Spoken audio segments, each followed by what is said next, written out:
Good morning बच्चों। तो देखो बच्चों, पिछली क्लास में टॉपिक शुरू कर दिया था आपके डायरेक्ट एंड इनडायरेक्ट नरेशन, और इस प्रक्रिया के अंतर्गत बच्चों आपको मैंने समझा दिया था कि सबसे पहले आपको मैंने बताया कि क्या होता है डायरेक्ट इनडायरेक्ट नरेशन। डायरेक्ट और इनडायरेक्ट नरेशन क्या होता है, क्यों पढ़ा जाता है अंग्रेजी में डायरेक्ट इनडायरेक्ट नरेशन। तो आपको बताया था हमने कि किसी तीसरे व्यक्ति को अपनी बात को और अधिक स्पष्ट रूप से समझाने के लिए हम अंग्रेजी में डायरेक्ट एंड इनडायरेक्ट नरेशन को पढ़ते हैं। बच्चों आपको हमने समझाया था कि क्या मतलब होता है नरेशन का। नरेशन को अन्यथा और क्या बोलते हैं, आपको बताया गया है कि नरेशन को अन्यथा स्पीच भी कहा जाता है। ठीक है, दोनों का मतलब कथन होता है। आपको बच्चों ये भी समझा दिया गया है कि जब आप डायरेक्ट नरेशन में कोई बात कहते हैं तो उस सेंटेंस के दो पार्ट होते हैं। जो पहला पार्ट होता है उसे बच्चों आप आरवी कहते हैं, और जो दूसरा पार्ट होता है उसे आप आरएस कहते हैं। क्लियर है? आरवी का मतलब होता है रिपोर्टिंग वर्ब। ठीक है, ये इन्वर्टेड कोमाज के बाहर वाला पोर्शन होता है। इसका मतलब होता है रिपोर्टेड स्पीच। ये इन्वर्टेड कोमाज के अंदर वाला पोर्शन होता है। ठीक है, आपको बच्चों हमने ये भी समझाया कि रिपोर्टिंग वर्ब जो होती है इसके पहले एक शब्द होता है जिसे आप इसका सब्जेक्ट कहते हैं। इसके बाद भी एक शब्द होता है, हो भी सकता है नहीं भी हो सकता है, उसे बच्चों आप रिपोर्टिंग वर्ब का ऑब्जेक्ट कहते हैं। इतनी बातें आपके और मेरे बीच में हो चुकी थी। इसके आगे बच्चों मैंने आपको कहा कि जब आप डायरेक्ट से इनडायरेक्ट नरेशन में किसी वाक्य को बदलते हैं तो ये बदलाव उस वाक्य की नेचर पर निर्भर करता है। इसका मतलब ये हुआ कि सेंटेंस किस प्रकार का है। अगर सेंटेंस असर्टिव है तो उसे डायरेक्ट से इनडायरेक्ट नरेशन में बदलने का अलग तरीका होता है। यदि सेंटेंस इंटेरोगेटिव या इंपेरेटिव है या लेट से शुरू होने वाला है तो इस तरीके के वाक्यों को डायरेक्ट से इनडायरेक्ट नरेशन में बदलने के अलग तरीके होते हैं। तो वो तरीके बच्चों क्या क्या हैं? तो सबसे पहली बात बच्चों आपको हमने ये कही कि यदि सेंटेंस आपका असर्टिव है, ध्यान दो बच्चों, असर्टिव सेंटेंस दो प्रकार का हो सकता है। असर्टिव सेंटेंस दो प्रकार का होता है, एक तो होता है पॉजिटिव, एक होता है नेगेटिव। पॉजिटिव को ही और क्या बोलते हैं, अफर्मेटिव भी कहते हैं। पॉजिटिव और अफर्मेटिव बच्चों एक ही बात है। क्लियर है? नेगेटिव का कोई दूसरा नाम नहीं है, लेकिन अफर्मेटिव के दो नाम हैं। It can be called either by it can be called either by affirmative और पॉजिटिव टर्म। पॉजिटिव या अफर्मेटिव टर्म के द्वारा आप इसको कह सकते हैं। अब आप जरा देखो बच्चों, अगर मान लो आपका सेंटेंस असर्टिव है और आप उसको डायरेक्ट से इनडायरेक्ट में बदलना चाहते हो, जैसे मैंने आपको कहा कि Janhvi said to me I am busy now. Janhvi ने मुझसे कहा मैं अभी व्यस्त हूं। तो आप क्या करते हो बच्चों, यहां देखो आपकी जो आरवी है, पहला है change in RV. Change in RV ऐसा बताया था। तो आरवी में क्या होगा बच्चों, देखो अगर से है तो से का से ही रहने दो। यदि सेज है तो सेज का सेज ही रहने दो। और बच्चों यदि शेड है तो शेड का शेड ही रहने दो। परंतु यदि से के बाद में टू आ रहा है तो किस में बदलो, ये इसे बच्चों टेल में बदलो ये। लेकिन टेल के बाद टू का प्रयोग भूल के भी नहीं करना है। उसी तरीके से बच्चों अगर यहां आ रहा है सेज टू तो इसको टेल्स में बदलो ये। क्लियर हो गया है? उसी तरीके से अगर आ रहा है सेड टू तो आप इसे टोल्ड में बदलोगे। यहां तक की बात बच्चों आपको मैं समझा चुका हूं। यहां तक की बात आपको समझाई जा चुकी है। आइए जरा देखो बच्चों, एक चीज और समझो। ये शब्द है बच्चों FORTA। ये क्या होता है, फोर्टा। तो इसके बारे में बच्चों आप समझो। एक्चुअली बच्चों ये जो ट्रिक मैंने आपके लिए बनाई है, इसमें 4 वर्ब्स, 4 क्रियाएं अंतर्वलित हैं और उनके बारे में कुछ खास बात है। वो बात क्या है? पहली जो वर्ब है बच्चों एफ से जो बनेगी वो कौन सी बनेगी, जरा देखना। जो पहली वर्ब बनेगी वो बनेगी फॉरबिड, FORBID। जानते हो फॉरबिड यानी क्या होता है? मना करना, या किसी चीज को निषेध करना, या किसी चीज को प्रतिबंधित करना जो होता है, निषेध करना, मनाही करना, उसे आप फॉरबिड कहते हैं। सेकंड फॉर्म क्या बनेगी? फॉरबैड, VAD। थर्ड फॉर्म क्या बनेगी? Forbidden, FBIDDE। Forbid, forbade, forbidden. इसी का एक पर्यायवाची और वही बता देता हूं, प्रोहिबिट। दोनों एक ही बात है। प्रोहिबिट यानी भी वही होता है निषेध करना या मना करना। और सेकंड फॉर्म में क्या होगा बच्चों? PROHIBI, अब T डबल हो जाएगा, TTED। थर्ड फॉर्म में क्या होगा? PROHIBITTED, ये प्रोहिबिटेड हो गया। तो जो पहले वाली जो पहला वाला शब्द है वो हमने निकाल लिया इसमें से, फॉरबिड होता है। दूसरी जो ओ है बच्चों, तो ओ का मतलब क्या होता है? ओ माने होता है बच्चों ऑर्डर्ड या कमांडेड। देखो ऑर्डर माने होता है किसी को आदेश देना, और इसको आप बोल ऑर्डर्ड, ठीक है। थर्ड फॉर्म क्या बनेगी? ऑर्डर्ड, ठीक। उसी तरीके से बच्चों ये जो ऑर्डर्ड है इसको अन्यथा आप कमांड भी कहते हो, COMMAND। कमांड यानी क्या होता है? हुक्म देना होता है। इसमें क्या करो? ये प्लस ED लगा दो तो हो जाएगा कमांडेड। इसमें क्या करो? ये प्लस ED लगा दो, कमांडेड हो जाएगा। बच्चों दो गई है। अब आर यानी क्या होता है? आर माने होता है बच्चों, जरा देखना, REQUEST, रिक्वेस्ट।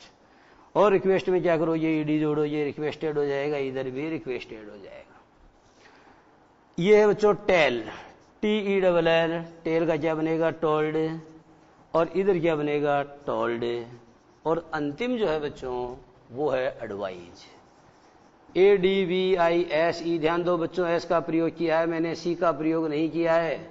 बच्चे यहाँ क्या करते हैं? सी का प्रयोग करते हैं, वो भी सही होता है, लेकिन बच्चों वो वर्ब नहीं होती, वो नाउन होता है, तो एडवाइज हो गया।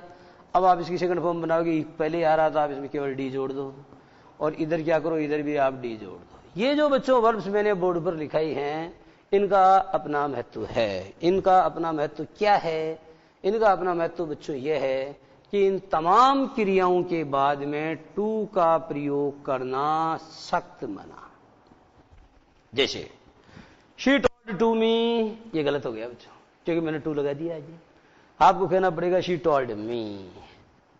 उसी तरीके से ही फॉरबैड मी, उसने मुझे मना किया। प्रोहिबिटेड, ही ऑर्डर्ड मी, नहीं ऑर्डर्ड टू मी। कमांडेड मी, नहीं कमांडेड टू मी, है ना। उसी तरीके से रिक्वेस्टेड मी, नहीं रिक्वेस्टेड टू मी। सारांश बच्चों ये है कि ये क्रियाएं या ये जो वर्ब्स बच्चों मैंने बोर्ड पर लिखवाई है, इन सब के बाद में टू प्रीपोजिशन का प्रयोग करना सख्त मना है। इनके देखिए never be followed by any preposition, इनके बाद किसी भी प्रीपोजिशन का प्रयोग नहीं किया जा सकता है, because all these verbs are transitive ones, क्योंकि ये समस्त क्रियाएं सकर्मक क्रियाएं हैं। They shall always be followed by the object, इनके ठीक बाद में ऑब्जेक्ट का प्रयोग होगा। एंड देखिए never be followed by preposition, और इनके बाद में बच्चों कभी भी प्रीपोजिशन का प्रयोग नहीं हो सकता है। इतनी बात बच्चों अगर आपकी समझ में आ गई है तो इसका मतलब ये हुआ कि जो असर्टिव सेंटेंस वाला कॉन्सेप्ट है वो आपको समझ में आ गया है। आगे वाला कॉन्सेप्ट क्या है वो आपको बताते हैं। बच्चों आपने देखा था आरवी में परिवर्तन। आरवी में परिवर्तन करना आपने सीखा जरूर है, लेकिन आपने केवल किसका सीखा? अभी असर्टिव का। दूसरा बताया था आपको, देखो इंटेरोगेटिव। तो आप इस बात को जानते हो बच्चों कि इंटेरोगेटिव में क्या होता है? इंटेरोगेटिव सेंटेंस जो होता है बच्चों वो भी दो प्रकार के होते हैं। एक तो जो HV से शुरू होते हैं, और एक जो WH वर्ड से शुरू होते हैं। कोई से भी हो, इनके बाद बच्चों हमेशा इंटेरोगेटिव सेंटेंस के बाद हमेशा किसका प्रयोग होता है? जरा बताना। क्वेश्चन मार्क माने प्रश्नवाचक चिन्ह का प्रयोग होता है। अब इसमें क्या होता है बच्चों? जैसे मान लो से आ रहा है, ठीक है, या से टू आ रहा है, से आ रहा है या से टू आ रहा है। उसी तरीके से सेज आ रहा है या सेज टू आ रहा है। उसी तरीके से शेड आ रहा है या शेड टू आ रहा है। तो क्या स्थिति होगी बच्चों? ये दोनों अगर आ रहे हैं तो आपको किस में बदलना है? आस्क में बदलना है। ऐसा है तो आपको आस्क में बदलना है, और ऐसा है तो आपको आस्क्ड में बदलना जनरली। लेकिन कभी कभी आस्क के स्थान पर इसका प्रयोग भी किया जाता है, इंक्वायर्ड, और इसके बाद जो बच्चों प्रीपोजिशन आता है वो आता है ऑफ। आ गया समझ में?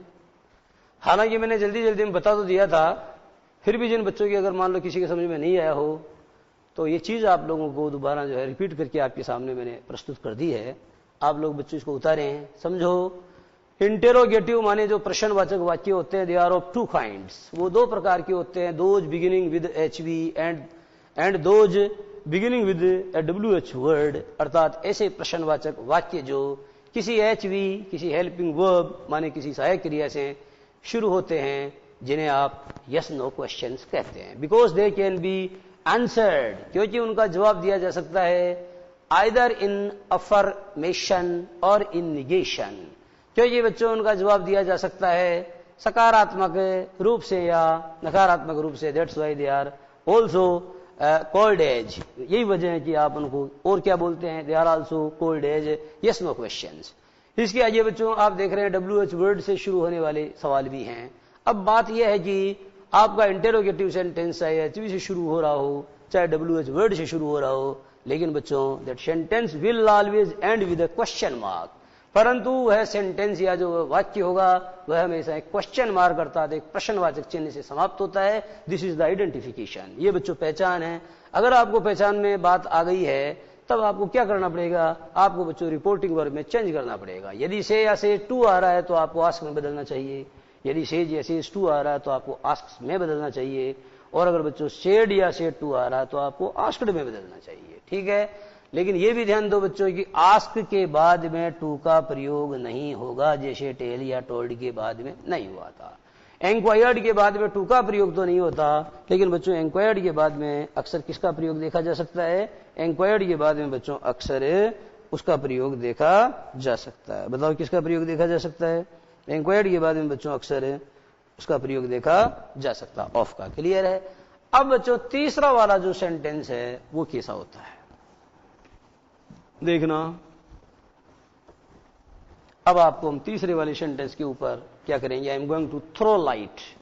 अब बच्चों मैं तीसरे वाले सवाल के ऊपर जो है प्रकाश डालने जा रहा हूं। तीसरे वाला सेंटेंस जिसे आप कहते हैं इंपेरेटिव, क्या बोलते हैं, इंपेरेटिव सेंटेंस जो होते हैं उनकी क्या खास बात होती है, उनमें या तो ऑर्डर का भाव होता है, या रिक्वेस्ट का होता है, या एडवाइस का होता है। यदि वाक्य में ऑर्डर का भाव है, आपको समझ में आ गया है, तो ऑर्डर्ड में बदलना चाहिए। यदि वाक्य में ऑर्डर्ड की जगह कभी कभी कमांडेड भी कर दो तो कोई गुनाह नहीं हो जाएगा।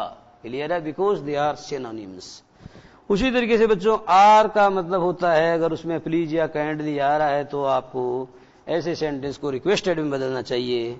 और बच्चों अगर आपको लगता है कि उस वाक्य में सलाह का भाव है तो आप उसको एडवाइज में बदलना चाहिए। But if you are unable to understand the sense of the given sentence, परंतु यदि दिए हुए वाक्य का सेंस आपके समझ में नहीं आता है, then you can change the reporting verb in asked. तब बच्चों आप रिपोर्टिंग वर्ब को आस्क्ड में बदल सकते हो। मैं ये कहना चाहता हूं कि आस्क्ड एक ऐसी क्रिया है that bears almost all the three senses.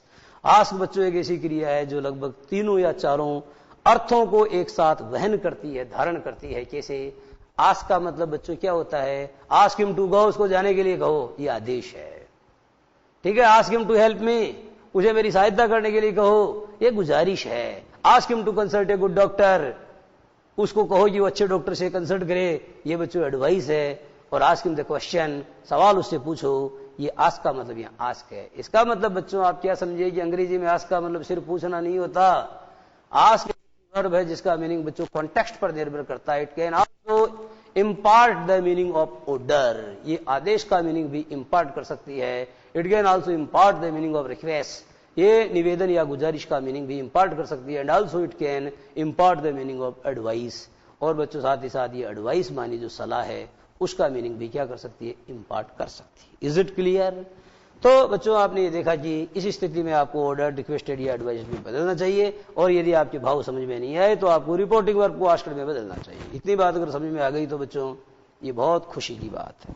अब जरा देखना चौथा वाला बताता हूं। लेट से शुरू होने वाले वाक्य। कुछ वाक्य ऐसे हैं बच्चों जो लेट से शुरू होते हैं, उनमें क्या स्थिति रहती है? लेट से शुरू होने वाले वाक्य। अब बच्चों जैसे मैंने आपको उदाहरण दिया, मैंने आपको कहा कि he said to me let the boy come in. He said to me let the boy come in, तो इसका मतलब क्या हुआ? इसका मतलब यह हुआ बच्चों कि he ordered me to let the boy come in. उसने मुझे आदेश दिया कि मैं लड़के को अंदर आने दूं। जैसे the SDM said to the peon, SDM ने पियोन से कहा let the boy come in, लड़के को अंदर आने दो। तो the SDM ordered the peon to let the boy come in. SDM ने पियोन को, उस लड़के को अंदर लिवा लाने के लिए आदेशित किया। इसका मतलब क्या हुआ बच्चों? The SDM said to the peon. तो आप ये समझो बच्चों कि यदि जो आपका दिया हुआ सेंटेंस है उसकी स्थिति क्या है। यदि वो लेट से शुरू हो रहा है तो बच्चों आप क्या करते हो? अगर वो लेट से शुरू हो रहा है तो उसकी बच्चों दो स्थितियां हैं। दोनों स्थितियां मैं आपको क्लियर करके समझाता हूं कौन कौन सी स्थितियां।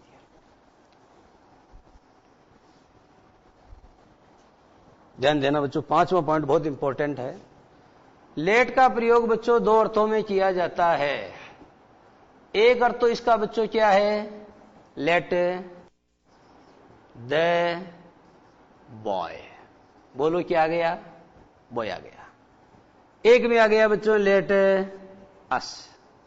ध्यान दो बच्चों, एक में तो लेट अस आ रहा है, एक में क्या आ रहा है? लेट द बॉय, या फिर आएगा लेट मी, या फिर आएगा लेट यू, या फिर आएगा लेट हर, या फिर आएगा लेट हिम, या फिर आएगा लेट इट, या फिर आएगा लेट देम। अब बच्चों क्या समझे आप? आपको यह समझना चाहिए बच्चों, यदि वाक्य जो है लेट का प्रयोग दो प्रकार से होता है। यदि लेट के बाद आने वाला शब्द अस नहीं है, यदि लेट के बाद आने वाला शब्द अस नहीं है, अस को छोड़ करके कोई और है। यदि लेट के बाद आने वाला शब्द अस नहीं है, अस को छोड़कर कोई और है, तो ऐसे वाक्य में भाव कौन सा होगा? तो ऐसे वाक्य में बच्चों वही भाव होगा इंपेरेटिव वाला जो थोड़ी देर पहले मैंने बताया था। मैं इस बात को समझाता हूं इस जगह, ठीक है? आप इस बात को समझो कि यदि लेट के बाद में बच्चों अस को छोड़ करके कुछ और आ रहा है, तो भाव के अनुसार आपको आरवी को किस में बदलना पड़ेगा? तो बच्चों भाव के अनुसार आपको आरवी को वही ओरा माने किस में बदलना पड़ेगा? अगर ऑर्डर का लग रहा है तो ऑर्डर्ड में बदल दो। अगर बच्चों रिक्वेस्ट का लग रहा है तो रिक्वेस्टेड में बदल दो। और अगर आपको सलाह का लग रहा है तो सलाह में बदल दो, एडवाइज्ड में। और अगर आपके भाव समझ में नहीं आ रहा है तो आस्क्ड में बदल दो। वही वाली बात यहां भी लागू हो रही है ए पर। अब बताता हूं बच्चों बी। ये बी बच्चों में यहां से ले रहा हूं, ठीक है? ये बी जरा देखो, अगर लेट के बाद अस का प्रयोग हो रहा है तो आरवी को बच्चों किस में बदलो? ये प्रपोज्ड,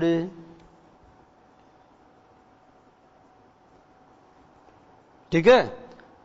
आरवी को बच्चों प्रपोज्ड या सजेस्टेड में बदलोगे। आरवी को बच्चों प्रपोज्ड या सजेस्टेड में बदलोगे। ध्यान दो बच्चों, बहुत इंपॉर्टेंट चीज है ये, इसको जरा आप ध्यान से समझो, लिखो। और इस क्रम में बच्चों अपनी बात जारी रहेगी, परंतु इससे पहले हम लेंगे 2 मिनट का ब्रेक।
तो बच्चों आपने ये देखा कि यदि वाक्य लेट से शुरू हो रहा है, रिपोर्टेड स्पीच का वाक्य, रिपोर्टिंग वर्ब का नहीं, यदि रिपोर्टेड स्पीच में दिया हुआ सेंटेंस जो है वो लेट से शुरू हो रहा है, परंतु लेट के ठीक बाद आने वाला शब्द अस नहीं है, अस को छोड़ करके कोई अपर, अस को छोड़ करके कोई इतर है, अगर ऐसा है बच्चों तो आपको रिपोर्टिंग वर्ब को भाव के अनुसार ऑर्डर्ड, रिक्वेस्टेड, एडवाइज्ड या आस्क्ड में बदलना चाहिए और इनके बाद में टू का प्रयोग करना सख्त मना है। परंतु बच्चों ये भी ध्यान दो, यदि वाक्य रिपोर्टेड स्पीच में यानी इन्वर्टेड कोमास के अंदर वाला जो पार्ट है उसमें दिया हुआ सेंटेंस अगर बच्चों लेट से शुरू हो रहा है और लेट के ठीक बाद क्या आ रहा है, जरा बताना, लेट के ठीक बाद में अस आ रहा है, लेट के ठीक बाद में क्या आ रहा है बच्चों, अगर लेट के ठीक बाद में अस आ रहा है तो रिपोर्टिंग वर्ब को प्रपोज्ड या सजेस्टेड में बदलना चाहिए। लेकिन एक बात ये भी ध्यान दो बच्चों, प्रपोज्ड आएगा तो उसके बाद टू जरूर आएगा और सजेस्टेड आएगा तो उसके बाद भी टू जरूर आएगा, ये विशेष बात है बच्चों, ध्यान दो। यदि रिपोर्टेड स्पीच का सेंटेंस लेट से शुरू हो रहा है और लेट के ठीक बाद अस का प्रयोग हुआ है तो the reporting verb of that sentence shall be changed either in proposed to और इन सजेस्टेड टू, यानी बच्चों प्रपोज्ड या सजेस्टेड के बाद में टू का प्रयोग अनिवार्य रूप से होगा अगर उसके बाद ऑब्जेक्ट आ रहा है तो, लेकिन अगर उसके बाद ऑब्जेक्ट आ ही नहीं रहा है तब तो बच्चों टू की कोई आवश्यकता नहीं पड़ेगी। समझ में आ रहा है? जैसे ही शेड, बताओ टू कहां आया, लेकिन ही शेड मी ये गलत है, क्या बोलना पड़ेगा, ही शेड टू मी, ये टू क्यों आया है, मी के कारण आया, तो जब वर्ब के बाद में ऑब्जेक्ट आता तभी तो प्रीपोजिशन आएगा। लेकिन बच्चों कोई भी अकर्मक क्रिया, कोई भी इंट्रांजिटिव वर्ब है, यदि उसके बाद ऑब्जेक्ट आ ही नहीं रहा है तो बच्चों उसके बाद में फिर वो जो प्रीपोजिशन है उसका प्रयोग भी नहीं होगा, वो सेंटेंस उस वर्ब के साथ ही समाप्त हो जाएगा, सेंटेंस या क्लॉज। तो बच्चों ये लेट की कहानी है। अब लेट की कहानी के बाद में आगे वाली कहानी क्या है उस पर भी जरा गौर फरमाओ।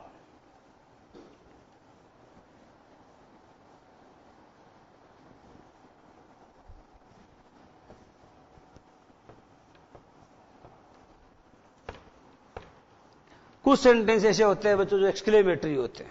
क्या होते हैं एक्सक्लेमेटरी सेंटेंस, ये तो हम आपको जब डायरेक्ट इनडायरेक्ट पढ़ाएंगे तभी समझाएंगे, पर थोड़ा बहुत आपको समझा देता हूं।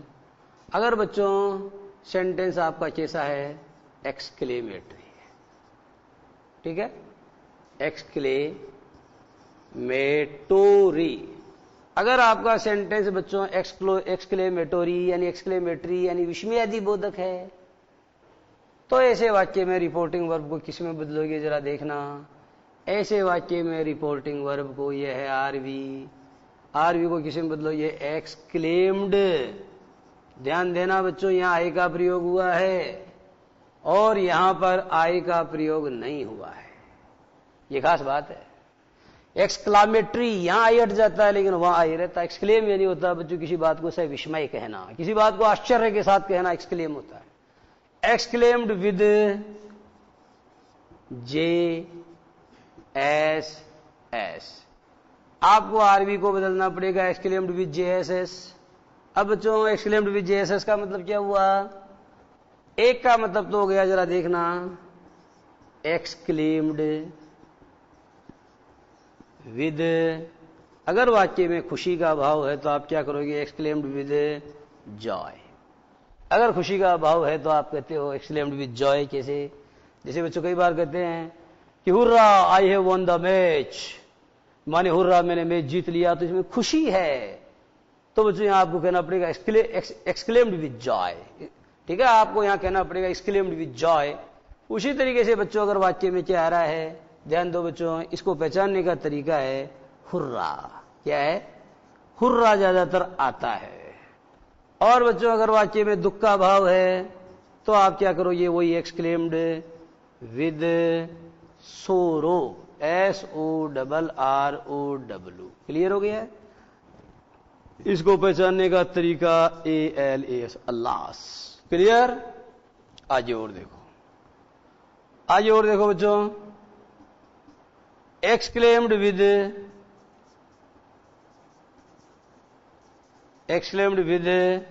अब आएगा सरप्राइज। एक्सक्लेम्ड विद क्या आ जाएगा बच्चों, सरप्राइज। एक्सक्लेम्ड विद क्या आ जाएगा, सरप्राइज। तो बच्चों आप ये देखो कि यहां पर आ रहा है एक्सक्लेम्ड विद सरप्राइज। क्या आ रहा है, एक्सक्लेम्ड विद सरप्राइज। तो आपने क्या देखा, इसको कैसे पहचानो, ये इसको पहचानने का तरीका है बच्चों, वाक्य या तो व्हाट से शुरू होगा या हाउ से शुरू होगा। ठीक है, व्हाट के बाद बच्चों जनरली प्लस ए या एन भी आता है, जैसे what a beautiful girl she is, लेकिन ऐसे नहीं कहेंगे how a beautiful girl she is. ठीक है, आप क्या करोगे, how beautiful the, how beautiful the baby, how beautiful the baby is, baby जो है कितना सुंदर है, इस तरीके से बोलते हैं। मैं ये कहना चाहता हूं। और इसको पहचानने का एक तरीका और है बच्चों, वाक्य के अंत में क्या आएगा, ये वाला चिन्ह आएगा जिसको आप क्या बोलते हो, मार्क ऑफ इंटरजेक्शन। अंत में भी आता है, कभी कभी बच्चों बीच में भी आ जाता है, लेकिन ये चिन्ह आपको उस वाक्य में जरूर देखने को मिलेगा। तो बच्चों क्या समझ में आया, उतारो, क्या समझाया गया आपको बच्चों हमने ये समझाया कि यदि आपका सेंटेंस एक्सक्लेमेटरी है, क्या बताया बच्चों आपको, हमने कहा यदि आपका सेंटेंस एक्सक्लेमेटरी मानी विस्मयादि बोधक है और अगर उसमें खुशी का भाव है तो आप बदलते हो रिपोर्टिंग वर्ब को एक्सक्लेम्ड विद जॉय। अब बात यह है बच्चों, जॉय को प्लेजर भी कहते हैं, तो कई बार ये भी आ जाता है ही एक्सक्लेम्ड विद प्लेजर, अर्थात वो खुशी के मारे चहक उठा, वह लड़की खुशी के मारे चहक उठी, तो बच्चों खुशी से चहकी, तो इसको आप क्या बोलते हो, एक्सक्लेम्ड विद जॉय कहते हो, कभी कभी प्लेजर कहते हो, कई बार बच्चों हैप्पीनेस भी कह देते हो, ही एक्सक्लेम्ड विद हैप्पीनेस, तो इससे कोई फर्क नहीं पड़ता है। ऐसे ही बच्चों अगर सेंटेंस में अल्लाह आ रहा है तो ऐसे वाक्य को आप क्या करते हो, उसमें दुख का भाव होता है तो आप उसको बदलते हो एक्सक्लेम्ड विद सोरो।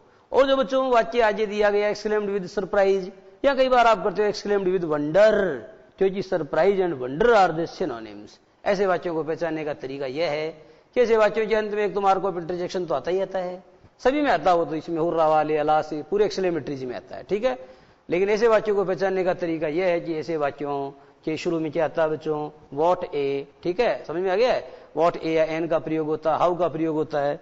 और ये जो सभी वाक्य हैं, सभी ये जो चिन्ह है ना बच्चों पर्टिकुलर, केवल इनके लिए नहीं है, ये वाला वाक्य हो जाए, ये वाला वाक्य हो जाए, ये वाला वाक्य, यानी कोई भी एक्सक्लेमेटरी सेंटेंस जिसमें चाहे जॉय का भाव हो, चाहे सोरो का भाव हो, चाहे सरप्राइज का भाव हो, सभी वाक्यों में ये चिन्ह पाया जाता है। In general at the end of the sentence and frequently in general at the end of the sentence, यानी आमतौर पर इसका प्रयोग वाक्य के अंत में किया जाता है ना, बट मेनी टाइम्स, लेकिन बच्चों कई बार it can also be used just after the exclamatory word. जो एक्सक्लेमेटरी वर्ड है जैसे उर्रा, अल्लाह वगैरह वगैरह, इनके बाद भी इसका प्रयोग किया जा सकता।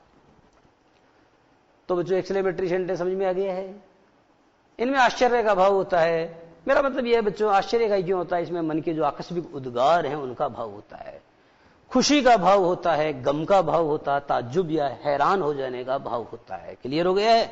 अब बच्चों इसके बाद चलेगा अंतिम सेंटेंस। ये कौन से हैं अंतिम सेंटेंस जो है बच्चों, वो ऐसे हैं जिनको आप बोलते हो, सबसे पहले बताया मैंने आपको असर्टिव सेंटेंस, उसके बाद मैंने आपको बताया इंटेरोगेटिव सेंटेंस, उसके बाद मैंने आपको बताया इंपेरेटिव सेंटेंस, उसके बाद मैंने आपको बताया लेट से शुरू होने वाले सेंटेंस, उसके बाद बताया मैंने आपको exclamatory sentence. And now I am going to teach you about a optative sentence.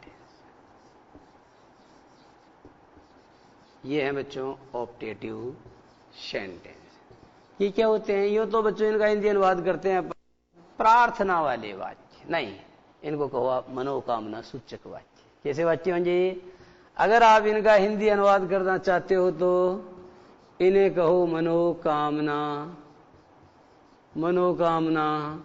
सूचक वाक्य।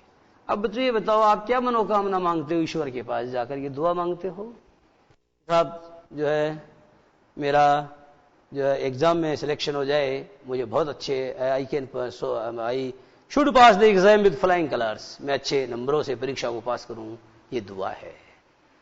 लेकिन कई बार आप ये भी तो कहते हो कि साहब ये जो दुष्ट मेरा बुरा कर रहा है, भगवान आप इसका सत्यानाश कर देना, ये भी एक दुआ है, पर ये बद्दुआ है। तो मनोकामना में तो बच्चों दोनों भाव शामिल हैं, पॉजिटिव भी नेगेटिव, पॉजिटिव भी और नेगेटिव भी। तो इसको और सरल भाषा में अगर कहा जाए तो बच्चों ये कैसे वाक्य होते हैं, ये दुआ या बद्दुआ, ये बच्चों दुआ या बद्दुआ वाले वाक्य होते हैं। जो ऑप्टेटिव सेंटेंस होते हैं बच्चों, ये दुआ या बद्दुआ वाले वाक्य होते हैं। क्या इतनी बात समझ में आ गई है? अगर आ गई है तो बच्चों आप ये भी समझ लो कि दुआ या बद्दुआ वाले वाक्यों में क्या स्थिति होती है बच्चों। जैसे ये तो आपकी आरवी है और ये है आपका आर एस, यानी जो इन्वर्टेड कोमास के अंदर है। अगर आर एस में बच्चों कोई ऑप्टेटिव सेंटेंस आपको दिया गया है, अगर आर एस में आपको कोई ऑप्टेटिव सेंटेंस आपको दिया गया है, तो आरबी को किस में बदलोगे? आरबी को बच्चों प्रेड में बदलोगे। प्रेड यानी प्रार्थना की, दुआ मांगी, और अगर आपने किसी के लिए बद्दुआ मांगी तो आरबी को कर्स्ड में बदलोगे। ध्यान दो बच्चों, ऑप्टेटिव सेंटेंस बच्चों वो सेंटेंस होते हैं जिनमें आप किसी के लिए दुआ मांगते हैं या फिर किसी के लिए बद्दुआ मांगते हैं। तो आप कह सकते हैं ऑप्टेटिव सेंटेंस कौन से सेंटेंस होते हैं? दुआ या बद्दुआ वाले वाक्यों को ऑप्टेटिव सेंटेंस कहा जाता है। बात नंबर 1। बात नंबर 2, यदि रिपोर्टेड स्पीच में बच्चों को ऑप्टेटिव सेंटेंस दिया गया है, तो ऐसे ऑप्टेटिव सेंटेंस को आप क्या करते हो? ऐसा जो ऑप्टेटिव सेंटेंस होता है बच्चों, उसको इनडायरेक्ट में बदलते, इसमें आरबी को किस में बदलते हो? प्रेड या कर्स्ड। अब बच्चों प्रश्न ये है कि कैसे पहचाना जाए कि दिया हुआ वाक्य ऑप्टेटिव सेंटेंस है। ऐसे वाक्य बच्चों में से स्टार्ट होते हैं, उनमें में 100% वाक्य के शुरू में होता है।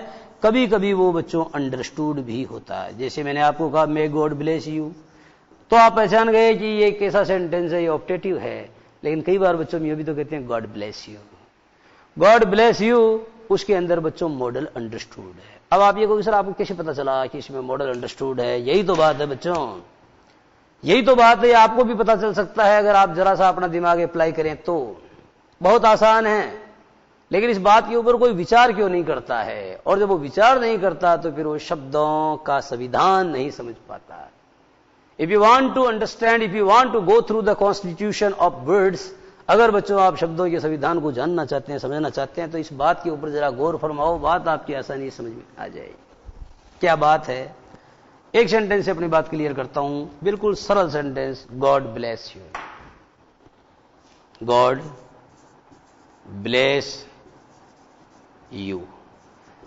अब बच्चों इसके बाद भी चिन्ह आ रहा है, तो ये जो चिन्ह आ रहा है बच्चों, इसकी एक खास बात क्या है कि ये जो चिन्ह है, इस चिन्ह को कहा जाता है मार्क ऑफ एक्सक्लेमेशन। क्या कहा जाता है बच्चों? Mark of exclamation. अब कुछ बच्चे ये कहते हैं कि साहब मार्क ऑफ एक्सक्लेमेशन नहीं बोलते, इसको साइन ऑफ एक्सक्लेमेशन बोलते हैं। तो ये तो कोई बात नहीं हुई, क्योंकि मार्क और साइन तो एक ही बात है। मार्क ऑफ एक्सक्लेमेशन बोलते हैं। इसका चिन्ह बच्चों, इस चिन्ह का प्रयोग 2 प्रकार के वाक्यों में पाया जाता है। एक तो जैसा कि आपको बताया एक्सक्लेमेटरी सेंटेंसेस के अंत में, और दूसरा समझ लो बच्चों ऑप्टेटिव, यानी ऑप्टेटिव सेंटेंस और एक्सक्लेमेटरी सेंटेंसेस में मार्क ऑफ एक्सक्लेमेशन पाया जाता है। क्लियर है? अब बच्चों आप ये बताओ, इसमें में है इसके शुरू में, मुझे तो पता चल गया, आपको क्यों नहीं चल रहा? आपको भी चलना चाहिए। पहली बात तो इस चिन्ह से ही मुझे डाउट हो गई। और बच्चों अगर आपको इस चिन्ह से डाउट नहीं हुई तो मुझे ये बताओ, गॉड एक वचन है या बहुवचन है? आप जानते हो ये सिंगुलर सब्जेक्ट है। अगर ये सिंगुलर है तो बच्चों इसमें ब्लेस में ब्लेसेज का प्रयोग क्यों नहीं हो रहा? क्यों नहीं हो रहा? होना चाहिए था, गॉड ब्लेसेज यू। क्यों नहीं हो रहा? वो इसलिए नहीं हो रहा बच्चों क्योंकि आप इस बात को जानते हो, जैसे मैंने आपको कहा कि can you, sorry can she कर देता हूं इसको। क्या बोला मैंने? Can she speaks French. अब बोलो बच्चों वाक्य सही है या गलत है? पकड़ दिया आपने। Can she speaks French. आप जानते हो बच्चों एस हटेगा क्योंकि आज ये मॉडल आ रहा है, जब मॉडल आता है तो वर्ब की फर्स्ट फॉर्म का प्रयोग होता है, उसमें ऐसे एस नहीं जुड़ता। उसी तरीके से बच्चों अगर यहां मे अंडरस्टूड नहीं होता तो यहां एस या ईएस आता कि नहीं आता? चूंकि ये नहीं आ रहा है, इसका मतलब बच्चों यहां पर मे है, वो आपको दिखाई नहीं दे रहा है, लेकिन वो कौन सी फॉर्म में है? वो बच्चों अंडरस्टूड फॉर्म में है। कौन सी फॉर्म में है वो बच्चों अंडरस्टूड फॉर्म में है। अब अंतिम बात बच्चों आप ये भी समझ लो, आखिरी बात आपको समझा देता हूं। सेंटेंस तो आपके पूरे हो गए, लेकिन कभी कभी क्या होता है कि आपका जो आरएस है उसमें क्या होता है, जरा देखना। ये तो है आरवी और ये है आरएस। अगर बच्चों इस आरवी या आरएस में क्या आता है? आरएस में जैसे आ गया बच्चों हेलो आ गया। क्या आ गया? हेलो। ये आ गया हाय, ये आ गया गुड मॉर्निंग, ठीक है, या आफ्टरनून, गुड आफ्टरनून मतलब, ये आ गया गुड इवनिंग यानी गुड इवनिंग, ठीक है। अगर बच्चों ऐसा आ रहा है तो आपको क्या करना पड़ेगा? आपको आरवी को बच्चों विश्ड में बदलना पड़ेगा। किस में बदलना पड़ेगा? कभी कभी बच्चों हैप्पी दिवाली भी आता है, happy Diwali, happy Christmas, happy anniversary, ठीक है, तो आपको ऐसा करना पड़ता है। लेकिन आरवी को बच्चों विश्ड में नहीं बदल के आप बैड में बदलते हो। बैड में कब बदलते हो ये भी देखो। लेकिन बच्चों एक बात ये भी है कि आरवी को विश्ड में न बदल के आप बैड में बदलते हो। लेकिन ऐसा आप कब करते हो? अगर इस जगह बच्चों क्या आ रहा है? Good bye. क्या आ रहा है? Good bye. या आ रहा है फेयरवेल, फेयरवेल। या आ रहा है गुड नाइट। बस बच्चों आज की अंतिम बात यही है। तो आप इस बात को समझ गए कि आरवी को किस तरीके से बदलते हैं। सारे नियम कानून कायदे मैंने आपको बताए। यदि रिपोर्टेड स्पीच में क्या होता है बच्चों, जरा ध्यान से समझना मेरी बात को। आपको ये बताया गया है कि यदि रिपोर्टेड स्पीच में क्या होता है कि आप इस बात को समझो बच्चों, अगर रिपोर्टेड स्पीच में हेलो, हाय, गुड मॉर्निंग वगैरह वगैरह आता है तो आपको रिपोर्टिंग वर्ब को किसे बदलना है? विश्ड में बदलना है। लेकिन यदि रिपोर्टेड स्पीच में बच्चों गुड बाय आ रहा है, गुड नाइट आ रहा है या फेयरवेल आ रहा है तो आपको आरवी को बैड में बदलना है। तो इस तरह से बच्चों आज की बात यही समाप्त, और आगे वाली अगली क्लास में। नमस्कार।